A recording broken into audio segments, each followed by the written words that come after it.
Ikaze bakunze baje kurera Look Media, ikaze mwebwe abakunzi ibiganiro bitandukanye mushikirizwa na Look Media, cyane mwebwe abakunzi ibiganiro by'inkino bitandukanye tubashikiriza hano kuri Look Media. Mwebwe mudukurikirana no kuri Star Times canke ku mbuga hwaniro YouTube, Facebook, Instagram n'izindi zitandukanye. Ikaze mu kuno munsi wa gatanu ni mu biganiro cya Look Sports za kubashikiriza uno munsi. Ni Jewe ari Rohis Ndongozi ndi kumwe na mugenzanje Ingabire Gilles Boris Reka Andamamuzi. Ndakora mu kijendo Ndongozi, ndaramukije ndetse n'abari ko dukurikirana muri rusange abakunzi biganiro ca Look Sports na Chachan. Nizere ko bamerewe neza mu bawo ndetse no mu byabo. Nuko ni ikiganiro cha Look Sports zo kwashikiriza no munsi. Ni ikiganiro ca mbere cyo ku munsi wa gatanu mu kwezi kwa gatatu cyangwa mu kwezi kwa ntwarante. Tuza kwashikiriza amakuru y'inkino atandukanye hano mu Burundi. Ni Primus League zo bikwibandanya ku ndwi igira 24 zo inkino zitandukanye, cyane aho mu ntara ya Makamba uno mugwi wa Aigle the Fighters uzo wakiriye umugwi wa Flambeau du Centre kuri Nkurunziza Peace Park Complex Stadium. Nara ko ni Aigle itaratsindirwa match ni Aigle itarahanganiza match ni muri no mwaka w'inkino. Wana ko ni shamba rihuma, ikinavuga ngo bakunda ngo ni rijya shamba rirahuma. Ni ariko kandi nimba ishamba rihuma umva ko ni Flambeau du Centre nabo babita n'abami b'ishamba. Umva ko ni shamba rihuma mugari zo bari temberewe n'abami b'amashamba. Umva hazo hariho guhangana bikomeye cyane hagati y'umugwi wa Aigle n'abandi. Baza kuno muri Flambeau du Centre mu kibanza ca kabiri, bana ko n'umugwi wa mbere ndetse n'uwa kabiri bagiye gutana mutwe ku ndwi ya 24 kuri Nkurunziza Peace Park Complex Stadium. Tuzovana mu Burundi twerekeze ku mugabane wa Buraya muri English Premier League. Bariko barakina muri no ndwi hagati mu ndwi, nibaza ko hari ku ndwi ya 30. Uno mugwi wa Arsenal the Gunners umaze gukina inkino zigera kuri 30, iyindi migwi imaze gukina inkino zigera kuri 29. Mugabana ko ni Arsenal kwira ruvungure kwira Kreza eka kwira duza amanota gahoro. Tubaze ko tugiye kubona kurso titre muri nomera saison ikomeye cyane. Nayo makuru tuza guca hirya no hino ariko n'ayandi atandukanye niza kuza ko tugaca ko. Reka tubanze tumire amate gatoya imbere ko twinjira amido ndugiganiro.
Twagarutse mu kiganiro cha Look Sports kuri no munsi wa gatanu. Ariko imbere ko twinjira mu biganiro neza neza ko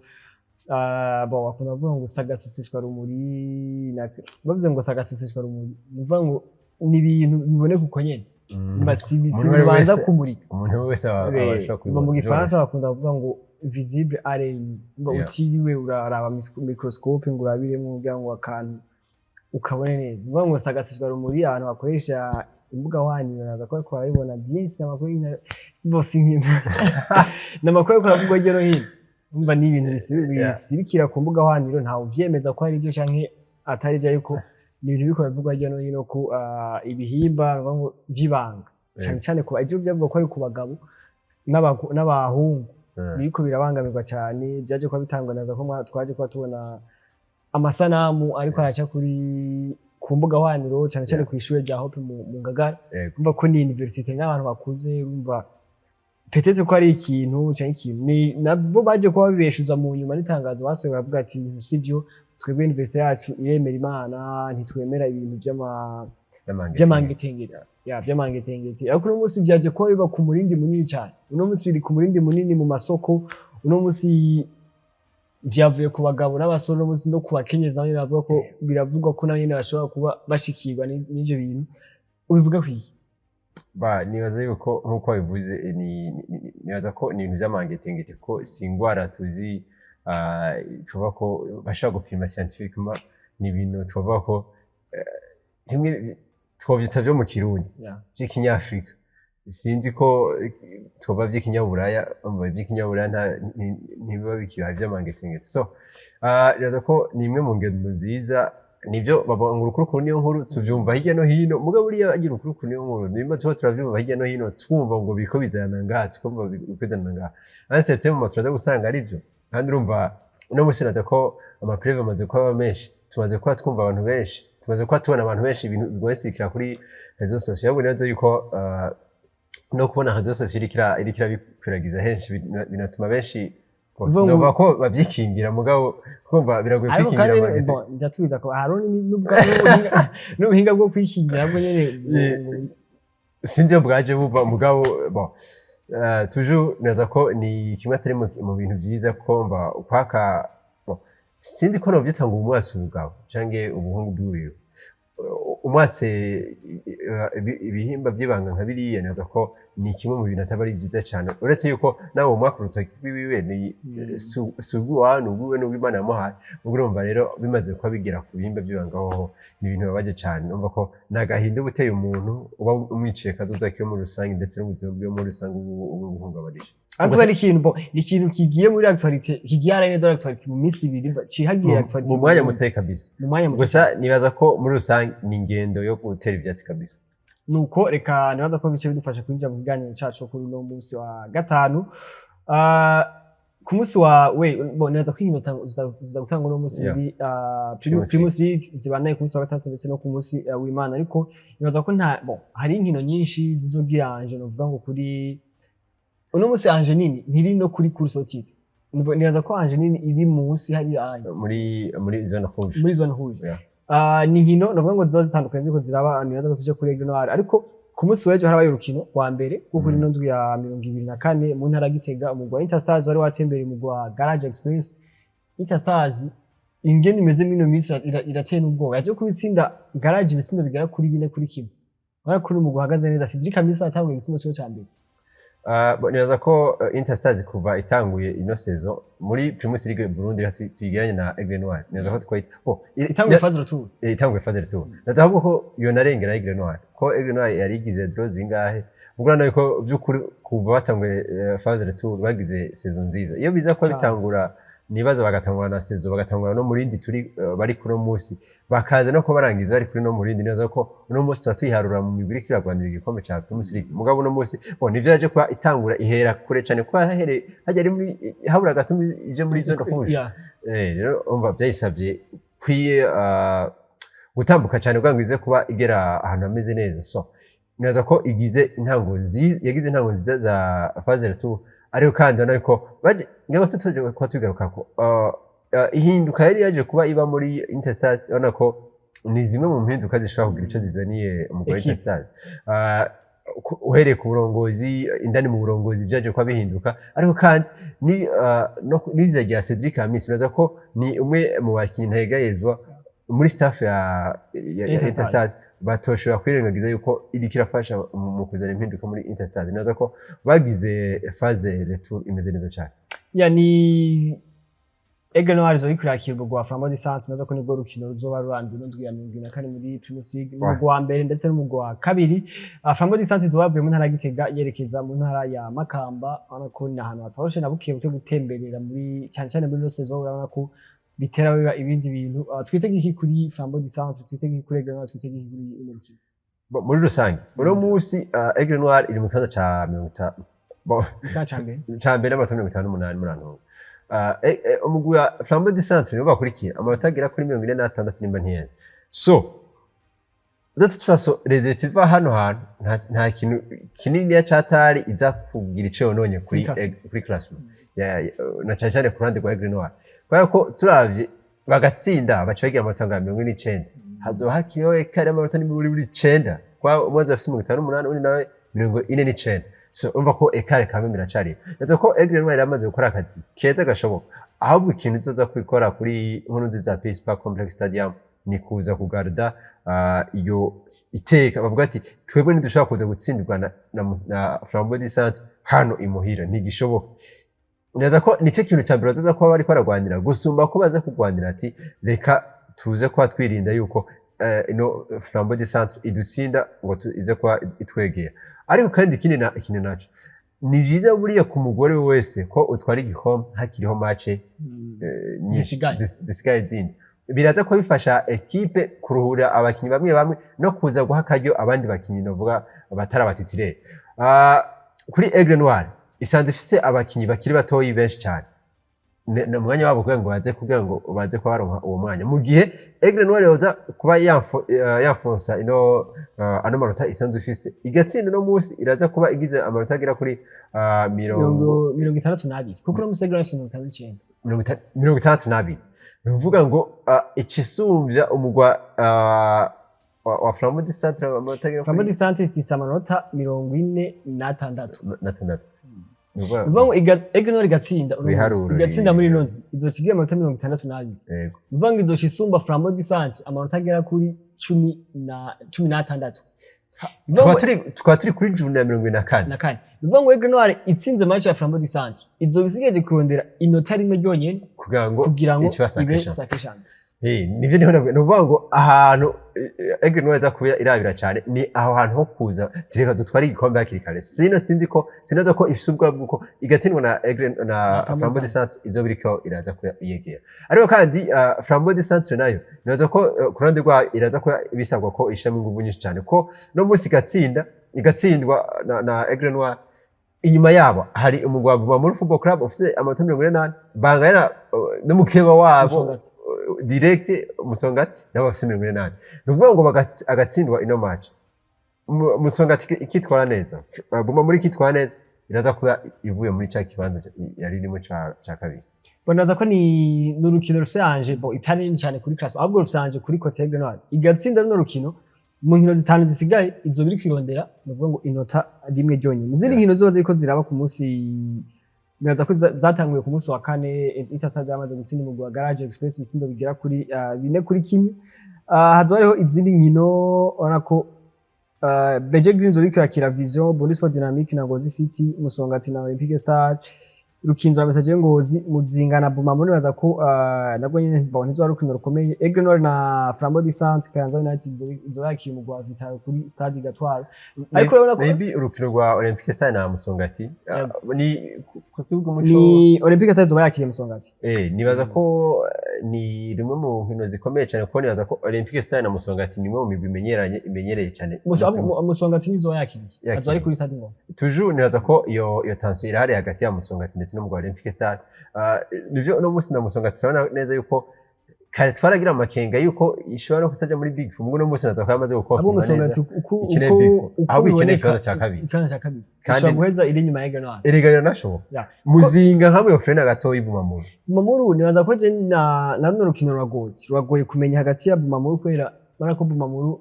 twere ko tunabandika ku mbuga zabo ko abakinyi bose bashobora kuba bari muri game yuko hari ibibazo bitandukanye biri ayentere mu Bumamuru. Ibibazo byo ni ngombwa ko uravye saison bakoze bagitangura ugacura phase retour ukuntu bitwaye neza ko ni ibintu bitandukanye bien sûr ko bari ikibazo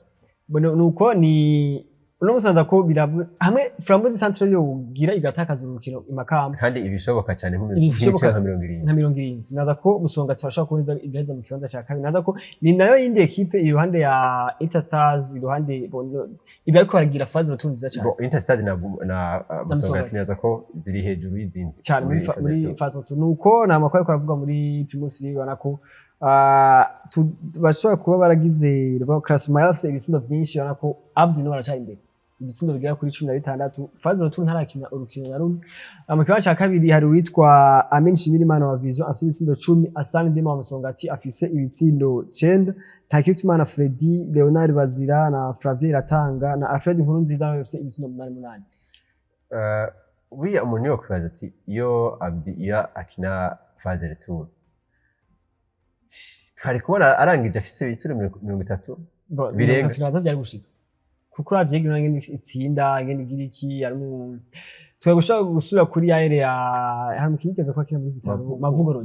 Mavugorodi no twigeze kuba ahangana Masuriendo na Harry Kane akiri gute na zino byinshi na no twakwana Abdi agaruka akaza kuba ashobora ku ntsinda bigera kuri akaza kugwana na Harry Kane na England na yene byansi muri phase hotel byansi kabisa yana yo makuru yako avuga hano muri Primus League azabari mu ndwi ya 24 muri no ndwi inkino zatangiye ku munsi wa kane ku munsi wa gatanu zirabandanya ku munsi wa gatandatu ndetse no ku munsi w'Imana baza ko tuzogaruka ku munsi wa mbere tuko turabira hamwe ne byagenze muri Primus League tumira amate gato cyane tugaruka atwerekeza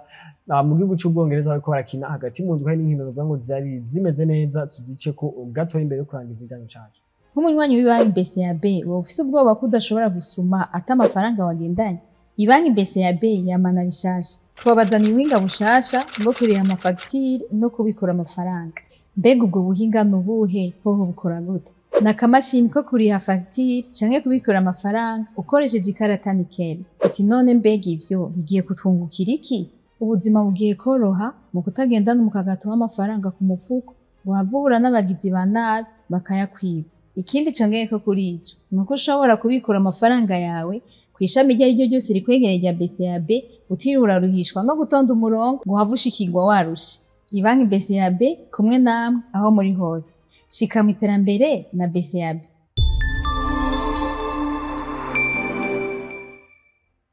reka tuza twerekeze ku mugabane wa Buraya muri English Premier League ariko barakina bamwe indwi igira 30 abandi kunju igira 29 inkino 30 kuri Arsenal the Gunners bariko baratsinda umugwi wa Brighton and Hove Albion bawusanze ku kibuga ca Amex Stadium naza ko cabe igisindo kimwe ku busa ca Arsenal the Gunners ubu naza ko uriko bavuga amarezita muri Premier League urashaka gu president ni igitsindo Arsenal yatsinze kuri kufa cyangwa se igitsindo Arsenal yatsinze kuri doreka kuva kuri kudo piarete corner kufa amakudo piarete corner cyane kufa ni bien haro za kufa nanzo nyine zahariya muri zariya muri kwezi zimwe batera barondeza amanza abantu batsinda n'imiti rero no muso kuvuga ati Arsenal yaratsinze mugabo ntiyatsinze kuri kudo piarete ntiyatsinze kuri igitsindo ciza kuri twa Bukayo kagira urukino rwo rugira amajana 3 muri Arsenal akiri bonyaza ko ni umwe mu bakinyi bashikanye izo nkina akiri muto kandi ko ni umwe mu bana ba Arsenal kuva muri academy ya Arsenal nako no musi inkino zigera kuri majana 3 muri Premier League muri Arsenal nuko ni Arsenal ko yatsinda igisindo kimwe ku busa ca Saka cinje hakiri kare cyane ku minota igira 9 niba ndavyibuka neza ari ku minota wa 9 ni umugwa Brighton and Hove Albion nawe nyine ibinyene tuvuze ati Arsenal yasize kuri corner byaje ko bivuga n'umumenyereza wabo witwa Hazard umudagi yavuze ati sinifuza kuba umu entraîneur ashaka gutsinda match nkuko Arsenal itsinda match ni witwa unomenyereza wa Liverpool Arne Slot yavuze ati Premier League isigaye iri Emirates dushobora kubona mere equipe ikeneye gutwara igikombe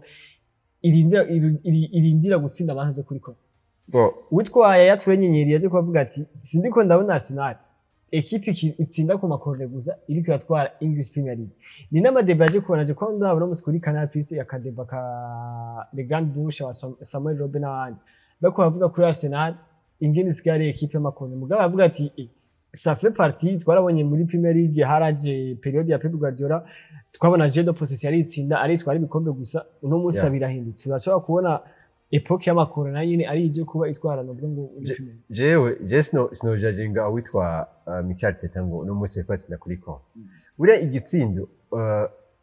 ni igitsindo ntibaraba ngo ni penalty ntibaraba ngo ni kufra ntibaraba ngo ni corner ntibaraba ngo wakoresheje umutwe wakoresheje inda wakoresheje iki pempo cyo wakoresheje igitsindo ni igitsindo ahubwo izo corner baba baronse nizo baba bivye baba zironse bigenze gute nibo bakonseda amakorne cyangwa nibo batuma equipe adversaire ikonseda amakorne ikosa ntirari kuri Arsenal nimba ishobora guprofita ikaronka izo korne ni byiza umenyeza wa Brighton yaza ko yaje kwa bivuga yaragize na reaction witwa Mikel Arteta siyo wenyene yarabivuze ko kuri match ya Chelsea Arsenal ho homba byabitsindo bigira kuri 3 ku mande zose nibaza yuko kuba batsinda bakoresheje uburyo kanaka je ku bwanje nta kibazo ibintu ahubwo eske ntiboshobora no gutsinda ugasanga bafise possession equipe adversaire ifise 80 abandi bafise 20 nibaza ko byarigeze kuba kuri Real Madrid bavuga ngo Barca yari yadomine match umugabo mu batsinze ikiwe gihambaye ni iki n'amanota agera kuri 3 babaje ko barongo nibaza ko icambere gikonte cyane no musi kuri Arteta suko uvuga ngo barayise amazina menshi ngo set piece fc ngo on goals fc nibaza ko aya n'amazina n'importe ki ushaka kuza kuba kubwira mugani nibaza ko gihambaye cyane aho no musi abakuzi ba Arsenal bamwiteze ko n'igikombe ca Premier League si kuraba mbega hatsinze Saka cyangwa hatsinze Gabriel Magalhaes uwatsinze wese nibaza ko kiba gihambaye n'amanota agera kuri 3 so uno musi bariko barayegereza kuri nkino zigera kuri 8 zonyene zose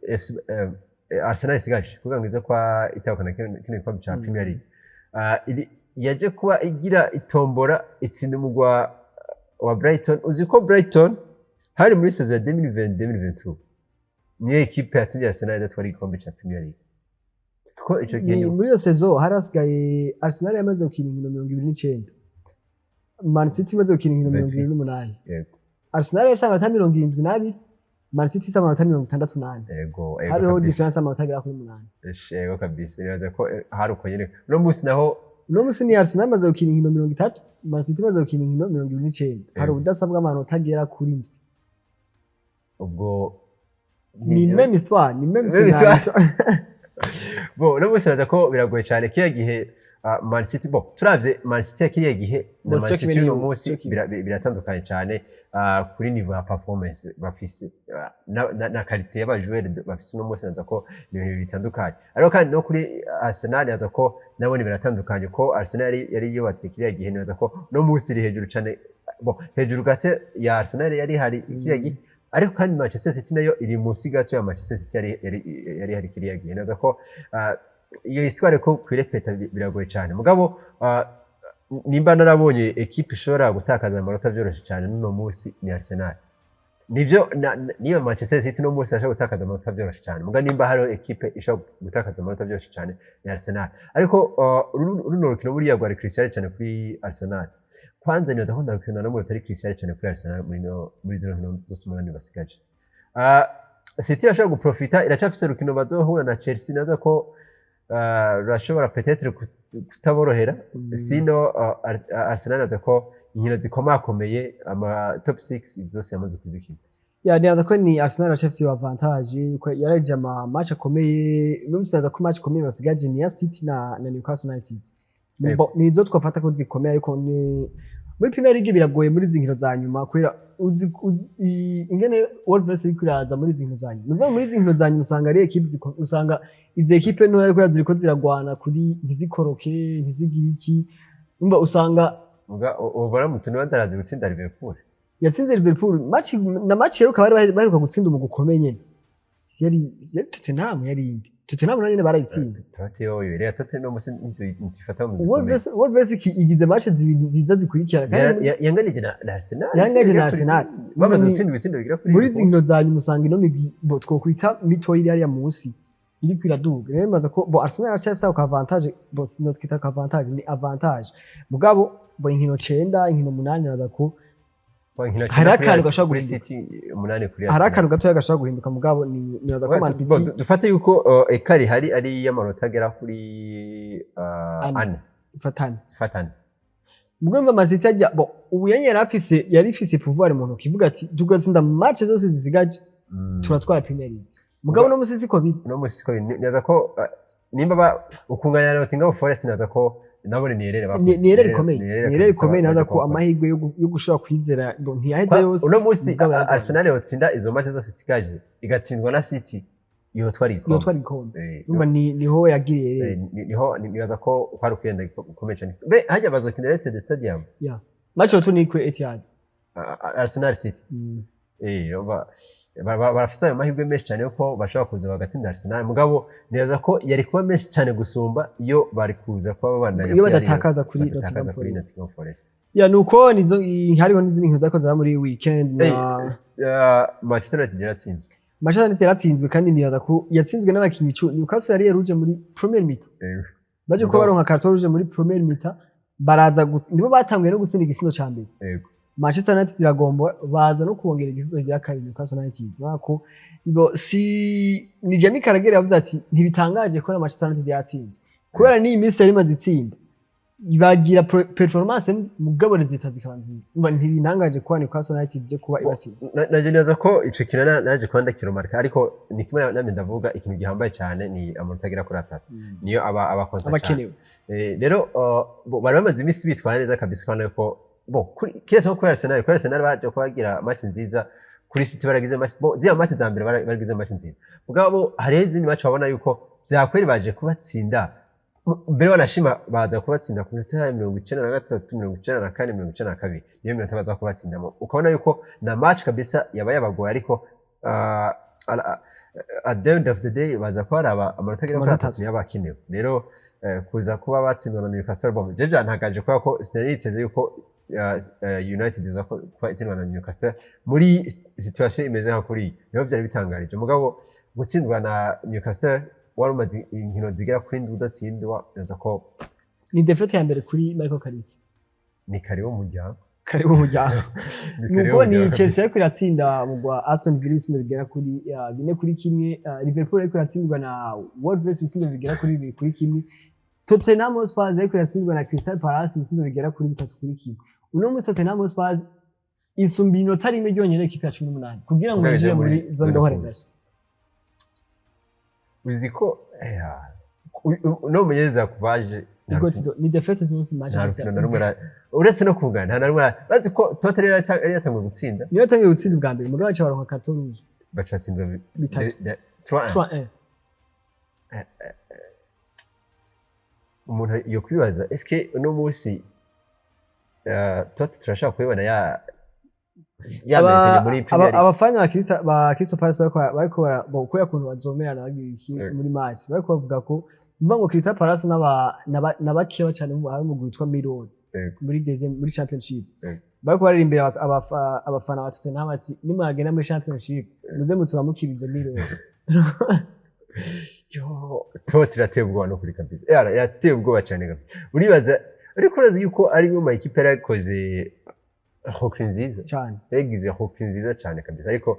jaraje kwa byankonaza ko sizi ingorane je kubihaba ariko nabone nibaza ko Daniel Levy orabica akora kabisa sino umugwi turashobora kubona direct kabisa muri championship mugabo ni batwara Champions League si kandi baracari muri Champions League cyane kabisa turashobora kubona ariko arakina Champions League muri championship ya nuko rero nibaza ko ikiganiro cyo mutatu tukigarukiza hano cha Rock Sports Boris ndagushimiye Angelo Chris reka ndabashimira namwe mwafashikana kanya mu dukurikirana isango ni ku munsi wa mbere muri Rock Sports mugire aho muba mwubaho naho gutaha